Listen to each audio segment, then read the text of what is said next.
अस्सलामुअलैकुम, नमस्ते, सत श्री अकाल। कैसे हैं दोस्तों? उम्मीद करता हूं कि आप लोग अच्छे ही होंगे।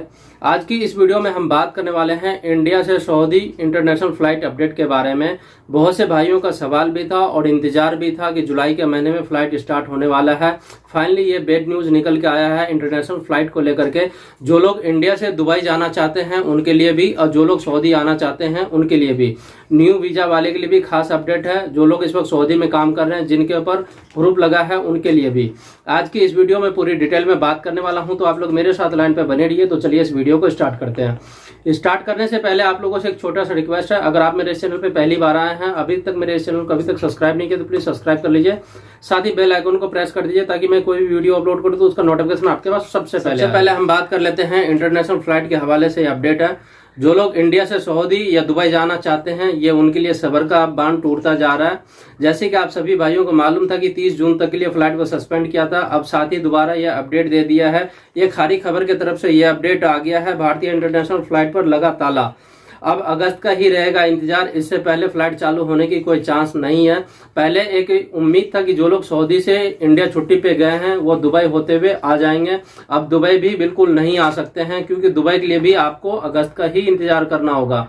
जो लोग न्यू वीजा वाले हैं उनके लिए भी अपडेट आने वाला था, ये सबके लिए अब बिल्कुल ही अपडेट नहीं है।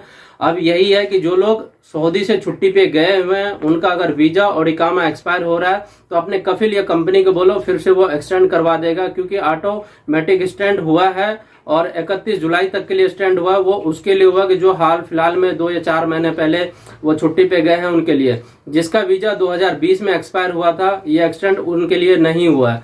तो आप बिल्कुल इस टाइम नहीं आ सकते हैं, क्योंकि 1 अगस्त के बाद ही कुछ अपडेट आएगा। पहले एक अंदाजा था कि पहले हम दुबई जाएंगे, दुबई होते हुए फिर सऊदी में एंटर कर जाएंगे, क्योंकि उसका भी फ्लाइट कभी 7 जुलाई तक हुआ था, फिर 21 हो गया है, अब जाकर के 1 अगस्त हो गया। 1 अगस्त के बाद ही कुछ चालू होगा। अब हम बात कर लेते हैं जो लोग इस वक्त इंडिया में फंसे हुए हैं, जो छुट्टी पे गए हैं, वो लोग सऊदी में इस वक्त इंटर कर सकते हैं। और इंटर करने का एक रास्ता उनके लिए खुला हुआ है, मालदीव होते हुए। अगर आप मालदीव होते हुए सऊदी में इंटर करना चाहते हैं तो मैं आपको डॉक्यूमेंट बता देता हूँ किन किन डॉक्यूमेंट का रिक्वायरमेंट है। सबसे पहला नंबर, आपके पास वैलिड इकामा होना चाहिए, वैलिड वीजा होना चाहिए, पासपोर्ट होना चाहिए, इंडिया से मालदीव का टिकट, मालदीव से सऊदी का टिकट, और उसके बाद आपका PCR टेस्ट। अगर आपने वैक्सीन लगवाया होगा तो वैक्सीन की सर्टिफिकेट। अगर आपने वैक्सीन नहीं लगवाया होगा तो आपको क्वारंटाइन पैकेज लेना होगा। मालदीव में भी आपका क्वारंटाइन होगा, उसके बाद जब आप सऊदी में इंटर करते हैं तो भी आपका क्वारंटाइन यहाँ पे किया जाएगा। इस तरीके से आप बिल्कुल आ सकते हैं सऊदी में। और भी ऐसे बहुत से कंट्री है जो कि अभी जुलाई का महीना स्टार्ट हुआ, अब धीरे धीरे वो रिजल्ट निकल के आएगा कौन कौन सी कंट्री फ्लाइट को ओपन करते हैं। क्योंकि अब इस वक्त दुबई का भी रास्ता तो बंद हो ही गया है, जैसे आप सभी भाइयों को मालूम ही है। तो एक इस वक्त मालदीव खुला हुआ है। उसके बाद बहुत से भाई का सवाल है क्या हम बांग्लादेश होते हुए आ सकते हैं? तो मैं आपको बता दूं, अगर कोई आपको एजेंट पैकेज भी देता है तो आप ये पैकेज बिल्कुल ही ना लें, क्योंकि बांग्लादेश में भी लॉकडाउन जारी हो गया है कल से।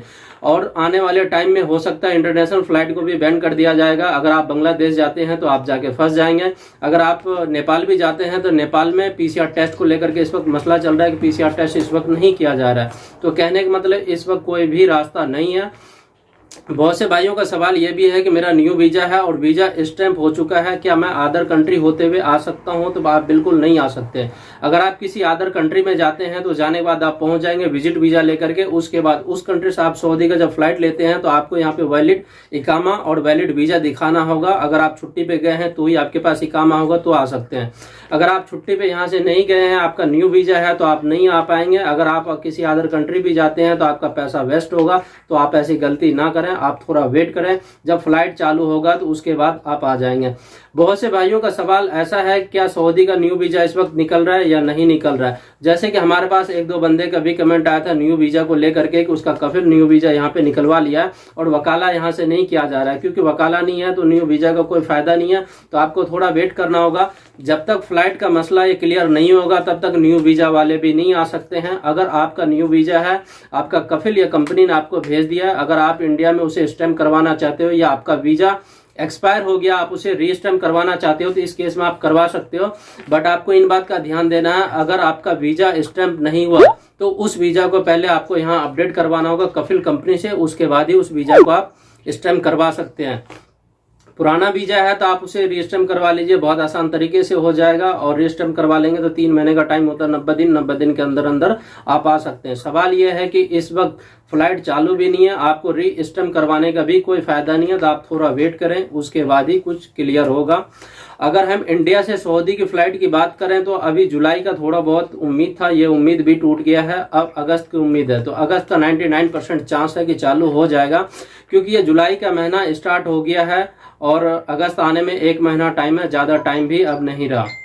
अब हम बात कर लेते हैं कोविड-19 वैक्सीन सेकेंड डोज के बारे में। जो लोग इस वक्त सऊदी में काम कर रहे हैं उनका सवाल है कि जुलाई का महीना स्टार्ट हो गया, क्या सेकेंड डोज लगना शुरू हो गया? तो मैं आपको बता दूं, अगर आपका उम्र 50 साल से नीचे है तो आपको इस वक्त कोई भी डोज का ऑप्शन नहीं आ रहा। जब भी आप अप्लाई करते हैं तो ये सामने एरर इस तरह से आते हैं कि यहाँ पे जो भी सेंटर है वहाँ पे अवेलेबल नहीं है, तो आपको थोड़ा वेट करना होगा। जिसका उम्र 50 साल से ऊपर है उसे वैक्सीन लग रहा है। हो सकता है आज 1 तारीख है, जुलाई का पहला दिन है, इस वजह से अपडेट नहीं हुआ होगा। 1 या 2 दिन में ये अपडेट हो जाएगा वैक्सीन लगाने का सेकेंड डोज।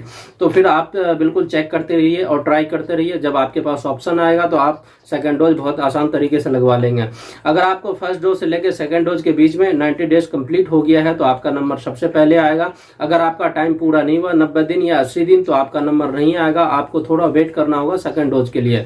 अगर आप घर जा रहे हैं सऊदी से तो आप कोशिश कीजिए सेकेंड डोज कंप्लीट करके जाने का, ये आपके लिए बहुत अच्छा है। साथ ही हम बात कर लें कि फर्स्ट डोज अगर आप सऊदी में लगाते हैं और सेकंड डोज अगर आप इंडिया में लगवाना चाहते हैं तो आप लगवा सकते हैं, इससे कोई दिक्कत नहीं है। क्योंकि सऊदी की जो हेल्थ मिनिस्ट्री है उन्होंने भी अपडेट कर दिया है कि अगर आपको सबसे पहले एस्ट्राजेनेका वैक्सीन लगाया तो आप फाइजर भी लगवा सकते हैं, ये बिल्कुल अलाउड हो गया। तो इसी तरह से अगर यहाँ पे आपको एस्ट्राजेनेका लगा है तो आप इंडिया जाकर के कोविडशील्ड वैक्सीन लगवा सकते हैं।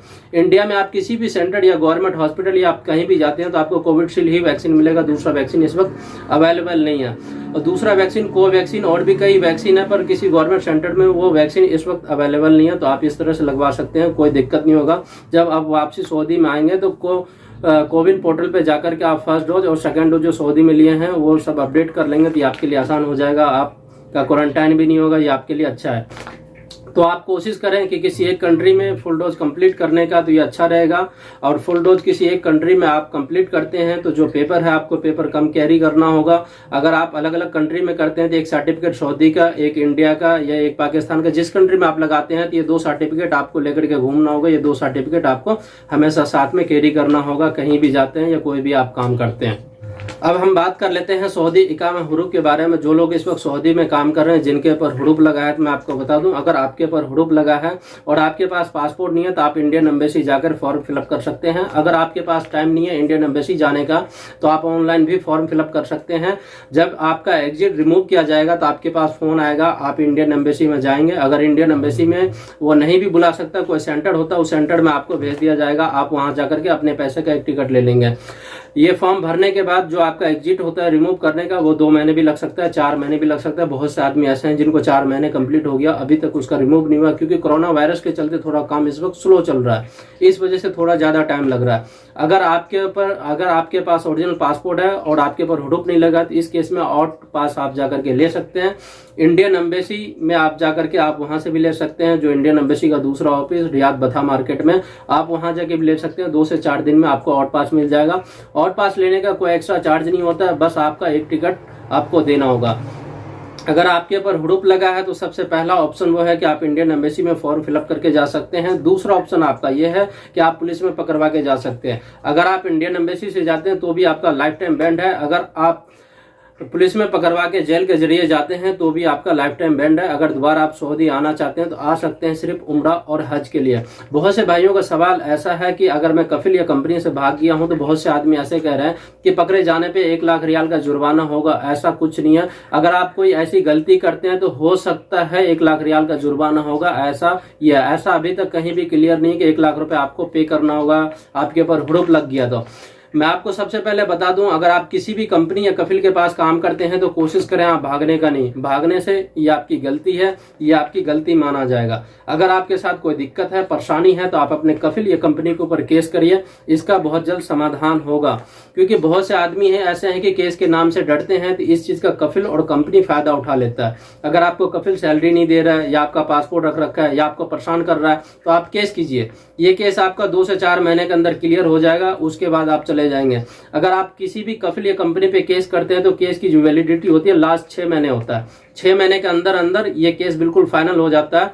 वो 2 दिन में भी हो सकता है, 2 महीने में भी हो सकता है। ये वकील के ऊपर डिपेंड करता है कि आप कहाँ से केस लड़ रहे हैं या कौन आपका केस को हैंडल कर रहा है। तो आप उस तरह से बनाए रखें। अब सबसे बड़ी बात है कि बहुत से भाइयों का ये भी सवाल है कि केस लड़ने के लिए हमारे पास कितना पैसा होना चाहिए। यहाँ पे जरूरी नहीं है कि पैसा मैटर करता है। 100, 200, 500 रियाल लेकर के जाओ, आपका पूरा काम हो जाएगा। थोड़ा बहुत ऊपर नीचे हो सकता है, जैसे अगर आप जाएंगे तो उस हिसाब से जैसा आपको आदमी मिलता है उस हिसाब से आपका काम हो जाएगा। तो ये ऐसा ही अपडेट है। तो आज की ये 2-4 अपडेट आया था, चाहूँ कि मैं आप लोगों के साथ शेयर कर दूं। तो उम्मीद करता हूँ कि आप लोगों को ये वीडियो पसंद आया होगा। अगर आपका कोई भी सवाल रहा तो इस वीडियो को डिस्क्रिप्शन बॉक्स में मैं इंस्टाग्राम, ट्विटर का लिंक दे रखा हूँ, आप मुझे वहां जाकर के फॉलो कर सकते हैं। मुझसे पर्सनली कॉन्टैक्ट करने के लिए मुझे इंस्टाग्राम पे आप फॉलो कर सकते हैं। तो मिलते हैं आप लोगों से किसी नेक्स्ट वीडियो में, तब तक के लिए खुदा हाफिज।